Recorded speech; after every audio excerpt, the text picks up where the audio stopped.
Good morning, James. This is Professor James Murombedzi. We would like to introduce you. We've all introduced ourselves. In short, we have participants from 24 African countries. James Murombedzi is Chief of the Climate Division at the UN Economic Commission for Africa and plays a key role at the continental level in discussions about intergovernmental responses to climate change on the continent. And we are incredibly happy to have you, James. We're sorry that you weren't able to be here in person. But we're very, very pleased that you can join us. We're not expecting a PowerPoint presentation. You're in the thick of things. So very grateful. We want to hear your insights on this crucial issue. Thanks so much, James. Thank you very much for having me. Good morning, everyone, and my apologies, I cannot be there in person with you all. I would dearly have wanted to be there meeting everyone, but of course also reconnecting with the colleagues at PLAAS. Hopefully there will be other opportunities in the future. Well, as you say, the Economic Commission for Africa is deeply involved in the preparations for the hosting of COP27 in Egypt, because we are the Economic Commission for Africa. And I can certainly relate to some of the skepticism regarding the United Nations Framework Convention on Climate Change processes, which I had in the earlier sessions. But that notwithstanding, our remit is in fact actually to represent African perspectives and African positions in the global climate negotiation. And one of the things that we have been doing actually lately is working with the African group of negotiators to ensure that African priorities are in fact represented in the agenda of the Conference of Parties, but also that African delegations are meaningfully represented in the COP. But that's an aside. We can discuss the COP process separately. Coming to the question of agriculture and climate change, I think that this is really a key question as you consider agrarian change and the drivers of agrarian change in Africa. And it's important for several reasons. Firstly, and I'm sure that you have already discussed these structural issues, but agriculture employs about 2/3 of Africa's labor force, directly and indirectly. And all indications are that, in fact, this is increasing rather than decreasing. Agriculture also contributes between 30 and 60% of the continent's gross domestic product. And if you include the contributions of ecosystems and ecosystem services, if you agree with that way of looking at natural resource use, then in fact, agriculture and ecosystems could contribute easily almost 80% of the continent's gross domestic product. Agriculture also contributes about 30% of the total value of Africa's exports. And we recognize that most of these exports are in fact exports outside of Africa rather than representing a trade between African continents. Again, the anticipation is that this is going to change as the Africa Continental Free Trade Area becomes operational, but also that the impacts of climate change, particularly in terms of the changing ecosystems of agricultural production, the changing locations of crop production and so on, could also have an impact on the structure of trade within the continental free trade area. But going back to the structure of agriculture on the continent, we also know that the production, agricultural production systems on the continent range from very intensive, high input agrarian systems to low input and low productivity systems. The high productivity systems, those systems which are input and capital intensive, tend to be also located in areas where we have privatized tenure regimes, which allow for the integration of different financing and investment mechanisms in both crop and livestock production. While the low productivity, low input agrarian systems tend to be associated with the customary tenure regimes, but also with a very weak or limited integration between crop production and livestock production systems, as well as low innovation, or rather low investment in innovation in those systems. Most of the continent's land tenure systems are customary, as we know, with the exception of commercialized farmland in particularly former settler colonial systems in Southern Africa and a little bit in East Africa. Now, a key characteristic of agriculture development across all of the continent is in fact this imperative towards the modernization of customary tenure-based agricultural systems, the peasant agriculture systems on the continent, which in almost every policy trajectory on the continent are seen as primitive, as backward, and as in need of either modernization or of complete abolition. And the ways, the mechanisms that are adopted by policies for modernization include, for instance, creating opportunities for private capital to invest in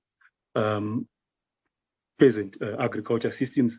And usually these opportunities are based on the expropriation of land from the current producers and the allocation of these lands to different types of investors. We just heard about the land grabs in the last presentation, for instance. But in most instances, this is achieved through the operation of one variation or another of the legal fiat of eminent domain, which is that it is in the national interest to expropriate this land either to guarantee food security or to ensure infrastructure development, or to provide that land for other uses such as urbanization and so on. And increasingly, modernization, in fact, actually dominates the climate response, or the responses around adapting agriculture to climate impacts. And we'll come back to this point a little bit later. But if we can focus now on the climate impacts on agriculture, or the projected climate impacts on agriculture, because you have already occurring impacts, as we heard again in the last presentation, but we also have predicted impacts that are based on the various climate models that have become dominant in the climate change discourse and narrative. Now, Africa is home to 17% of the world's population. But this 17% of the world's population contributes less than 4% of global emissions, both current and historical. And in fact, if you exclude Egypt and South Africa, the rest of the continent, including even Nigeria, contributes less than 1% of the carbon dioxide concentrations in the atmosphere, and about the same amount in terms of current emissions. And also the continent has the highest rate of poverty globally.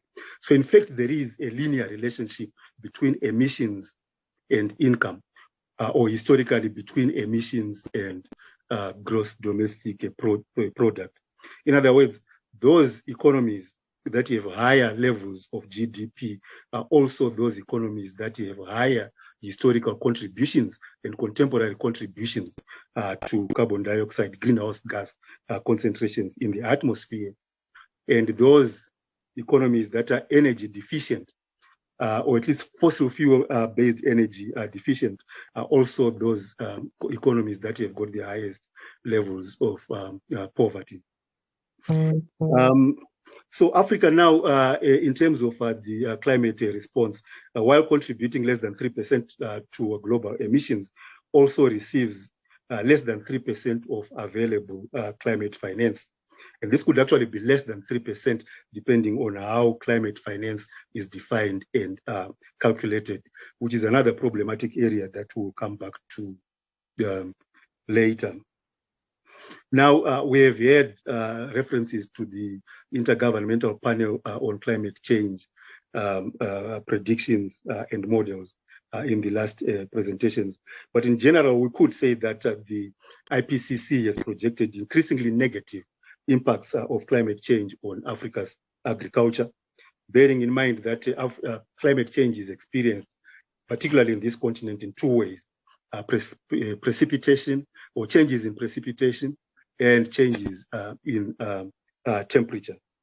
In almost all of the models, most of the continent is actually projected to be on a trajectory towards decreasing or increasingly variable precipitation, with some exceptions where you will in fact actually have increasing variability, but increasing precipitation as well.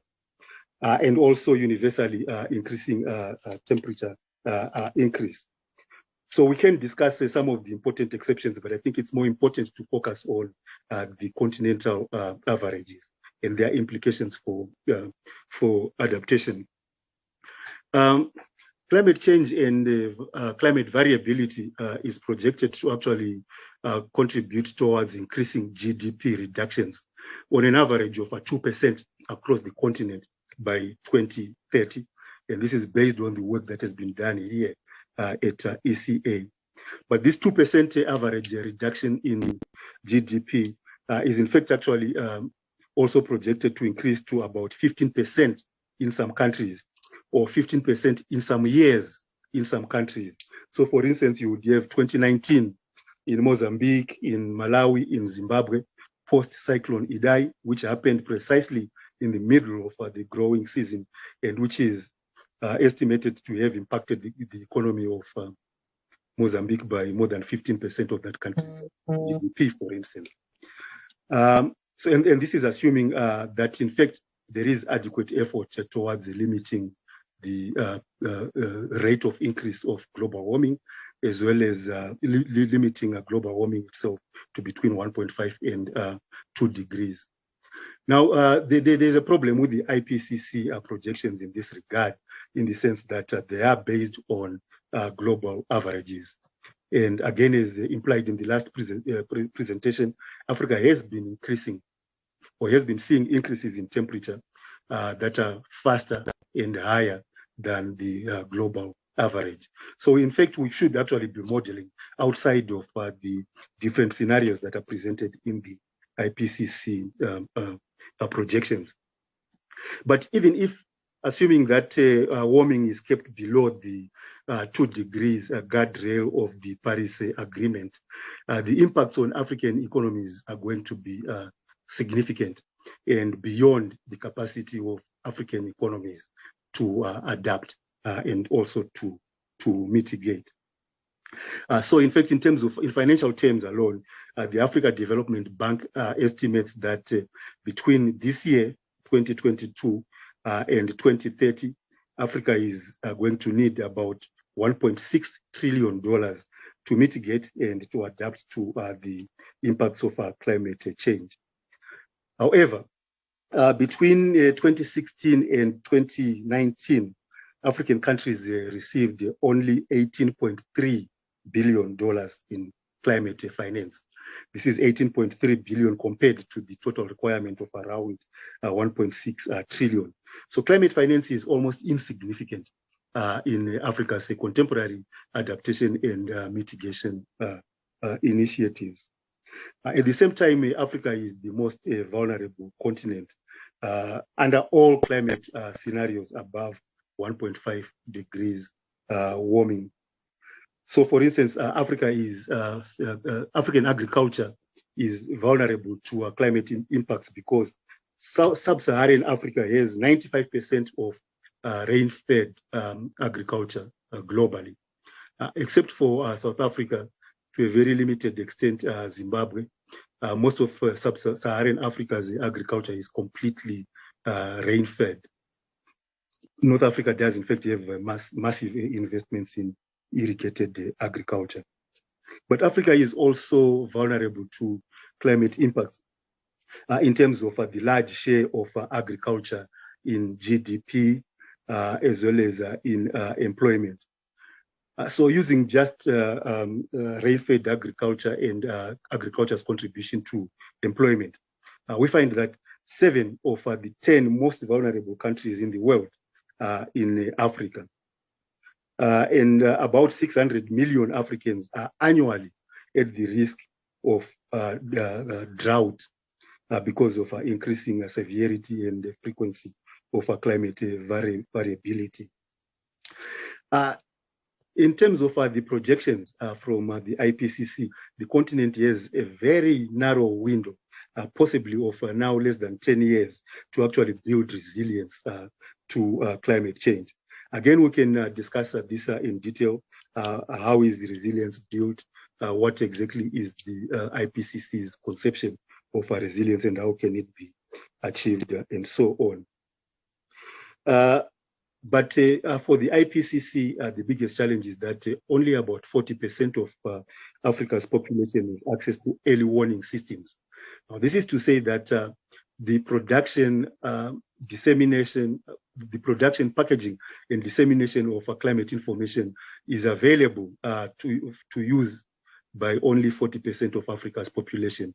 And this also includes the integration of climate information in policies, both immediate and long-term policies. What this means, therefore, is that all of the thinking that we have about adapting agricultural systems on the continent is based on very limited weather and climate information, limited in terms of the production of that information, but also limited in terms of its packaging and dissemination. But even on the basis of those limitations, we know that there are going to be significant reductions of productivity in all areas, including those areas where agriculture is under irrigation, or where there is greater control of the water systems in agriculture. We also can project that there will be shifts in the range of several crops, as well as declines in the productivity of several crops as well. So all cereals, important cereals, maize, millets, sorghum, and so on, are projected to decline by about 20% in the next 20 years if we continue on the current trajectories, given a business as usual scenario. And I think the previous presentation made it very clear that even with the Paris Agreement, there are very little changes that are happening in terms of greenhouse gas emissions, and that therefore we can anticipate that climate impacts are going to continue to accelerate, and that therefore there are going to be these reductions in the production of cereals. But in addition to the reductions, and perhaps more significantly, is that it is projected that the range of most crops is also going to change. So for instance, the biggest agricultural export crop from Ethiopia is coffee. But most projections anticipate that by 2050, with a business as usual scenario, the range for coffee might actually have moved completely or significantly out of Ethiopia towards the Kenyan highlands, which already produce coffee, but which would become more suitable for coffee than Ethiopia currently is. And in terms of current dynamics, already coffee plantations in Ethiopia are being cut down and replaced with chat because the coffee is becoming more susceptible to diseases as a result of higher temperatures. And also the quality of the coffee is declining, making chat economically more viable than coffee. So there are those changes that are already occurring as a result of climate impacts, but also there are those adaptations that are occurring at the individual farmer level, as we have heard from the previous presentations. Now, coming now to the climate response itself, as defined in the context of the Paris Agreement and the implications of that response for climate, for adaptation in African agriculture. We know that in terms of the Paris Agreement, the main instrument for managing the climate response are the nationally determined contributions, the NDCs. These are instruments that have got several mechanisms of integration at the national as well as at the global level. Perhaps we need to step back here and think historically about the global climate response. In its original iteration in the Kyoto Protocol, the climate response was divided into the Annex 1 countries and the non-Annex countries. Annex 1 countries were those countries that have contributed significantly to historical greenhouse gas emissions, 14 countries in all. And the non-Annex countries included most of the least developed and developing countries. In terms of the Kyoto Protocol, Annex 1 countries had two responsibilities. The one was to mitigate their emissions, to slow down their emissions, and the second was to contribute towards supporting the abilities of developing countries to adapt to the impacts of climate change. The Paris Agreement and these responsibilities were based on a principle in the United Nations Framework Convention on Climate Change, a principle of common but differentiated responsibilities and historical circumstances. The Paris Agreement, in fact, does away with the common but differentiated responsibilities principle and replaces it with what has come to be known as the enlightened self-interest.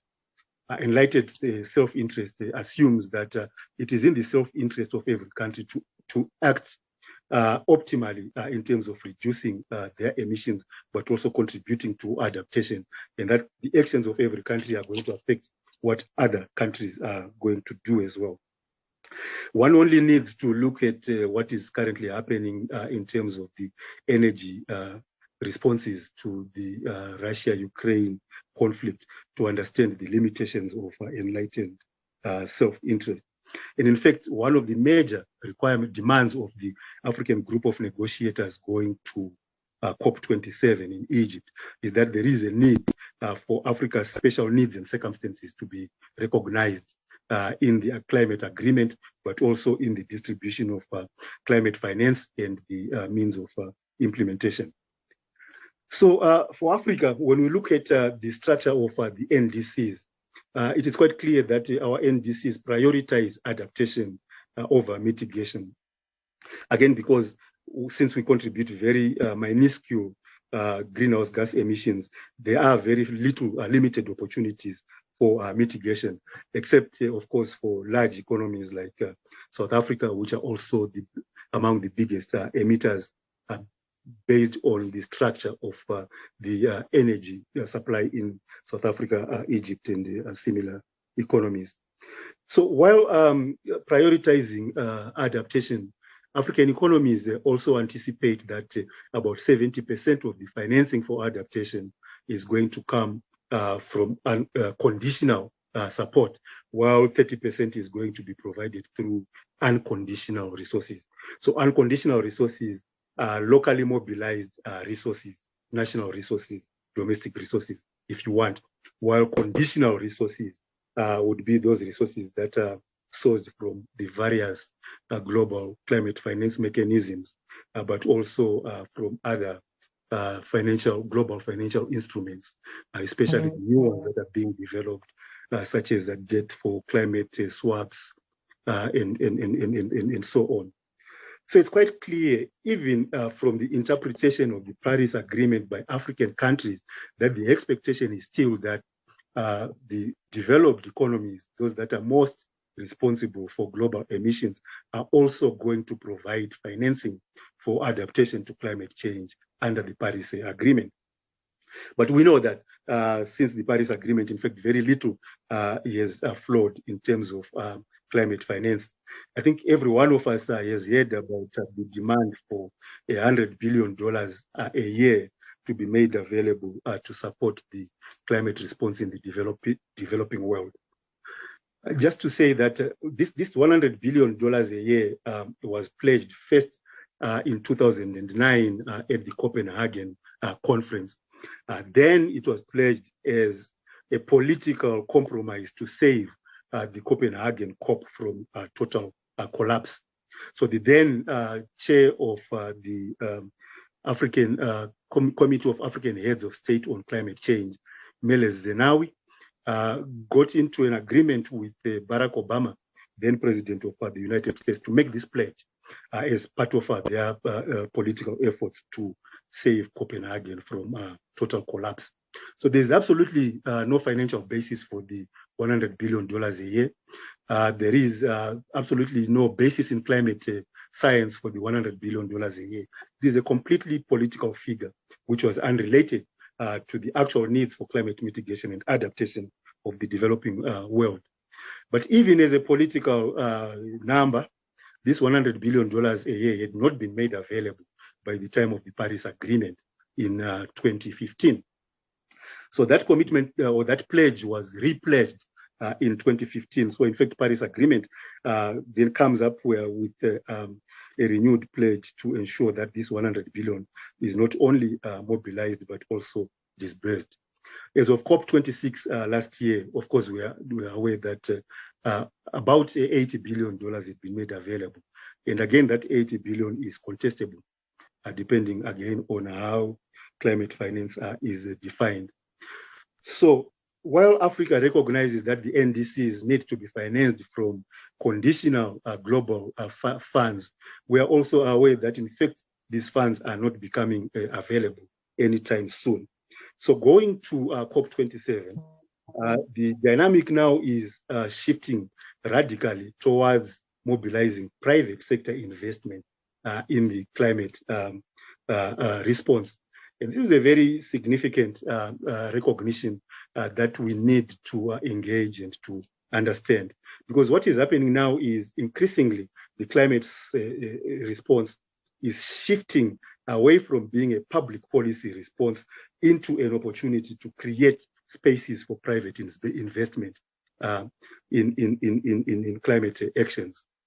This is not necessarily a bad thing, but we have to recognize that, in fact, investment opportunities tend to exist mostly in mitigation actions, such as, for instance, investing in renewable energy technologies, investing in possibly, if that works, in carbon capture and storage, investing in new production processes, transportation processes, and so on, which can be packaged into projects and bankable projects, as it were. However, it becomes very problematic in adaptation because it is very difficult to projectize adaptation, but also it is very risky for the private sector to invest in adaptation, particularly in agriculture, where returns on investment are not guaranteed. However, in terms of the priorities, the adaptation of our priorities in Africa, from a financial perspective, the bulk of the financial expectations are in fact going to be on investment in adaptation of agriculture. You also have investments in health, energy, biodiversity, and ecosystems. Most of the projects that have been developed are in fact in biodiversity and ecosystems around issues of forest carbon. Again, because technologically it is much simpler to design projects where forests are conserved and carbon is measured, or carbon sequestration in forests is measured and paid for through carbon crediting and so on.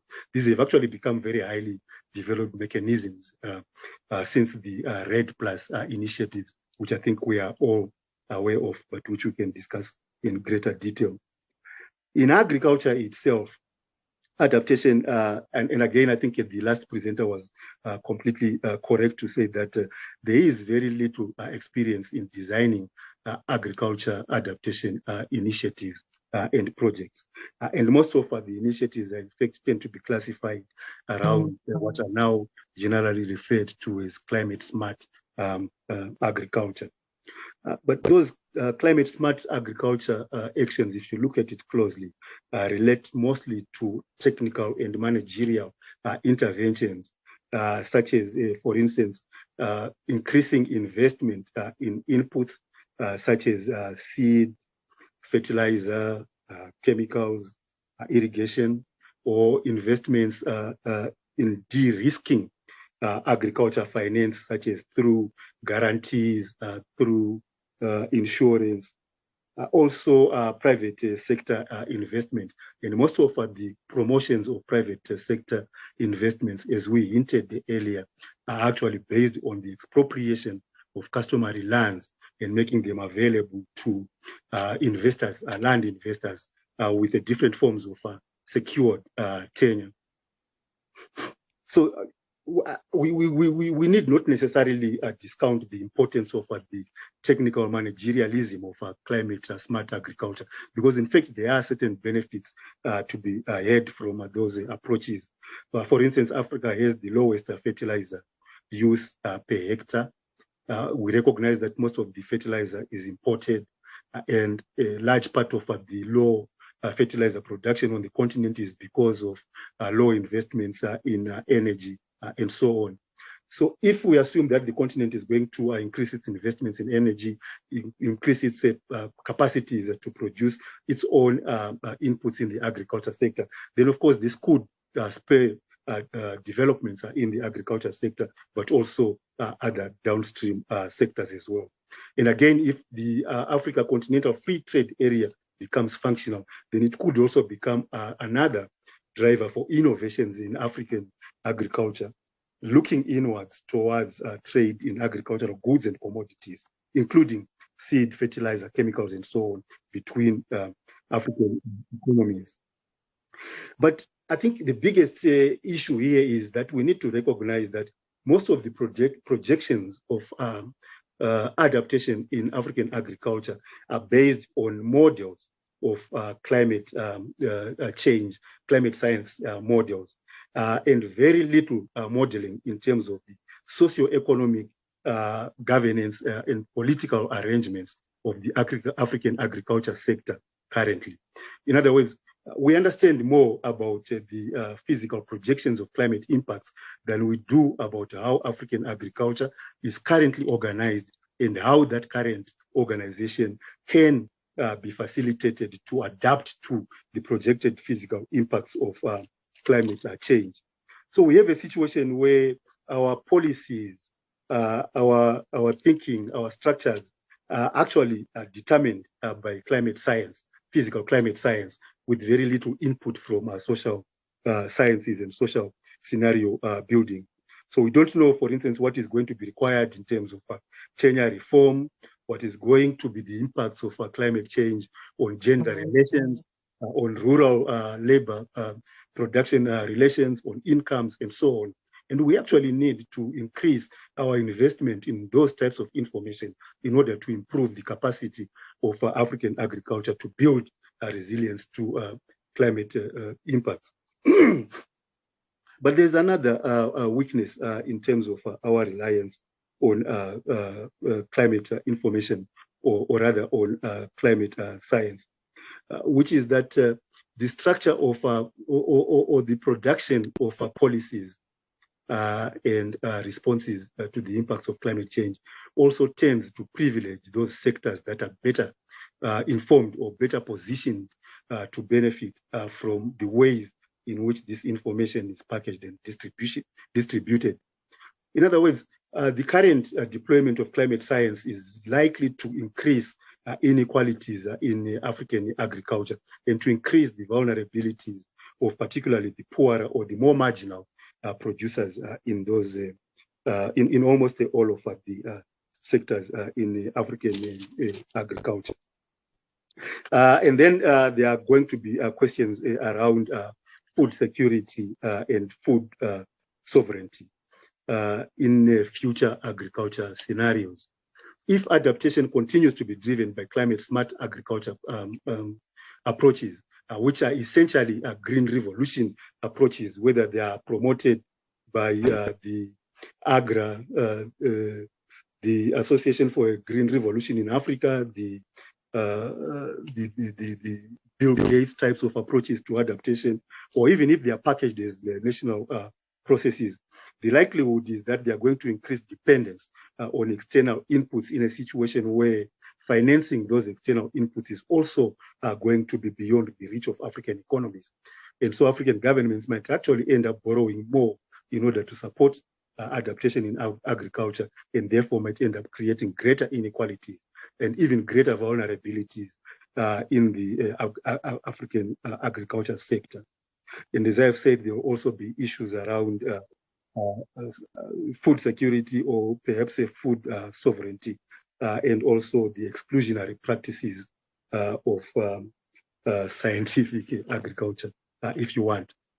So my main point, my main conclusion then is that there is a lot that is being done formally in terms of developing policies. However, we have limited understanding of how farmers are responding, adapting their current systems to climate change. And instead, we tend to be designing agriculture adaptation policies without the effective participation of African farmers. We also have the challenge where policy is geared mostly towards developing bankable projects, towards projectizing adaptation. And this may not actually be a suitable policy approach to ensuring the resilience of African systems. We also have other processes that are happening, such as increasing urbanization movements out of the rural sector and so on, but which invariably also result in greater linkages than delinkages between the agriculture sector and the urban sector. Linkages in the form of remittances and other new forms of income generation for the rural sector, which we need to understand in a more nuanced way than we currently do, in order to promote more suitable policies for building resilience in the agriculture sector going forward. So I'll stop there, and hopefully I can package these initial thoughts into a presentation which I can share with all of you. But thank you once again for this opportunity.